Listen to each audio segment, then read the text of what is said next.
Şiir paylaşımlarına da başlayayım dedim. Elbette Ahmedi Hani'den başlamak gerekiyordu. Ben de öyle yaptım. 2 dizesini aldım. Bunun tercümesini okuyacağım ardından. Ama şöyle yapacağız. Bu dizeleri okuduktan sonra bir çözümleme yapacağız. Örneğin böyle tamlamalar vesaireler varsa ya da özel ifadeler varsa bunları söyleyip ardından tercümesini söyleyeceğim. Nuritu de husn ruye dildar, naritu de kalbi aşık zar. Nur ışık demek, de husn ruye dildar. Dildar sevgili, husn ruye yüzünün güzelliği. Sevgilinin yüzünün güzelliğindeki nursun sen. Naritu de kalbi aşık zar.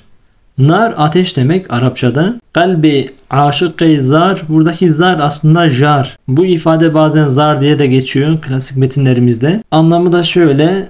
Naritu sen ateşsin. De kalbi aşık zar. Biçare aşığın kalbindeki ateşsin sen. Sevgilinin yüz güzelliğindeki nursun.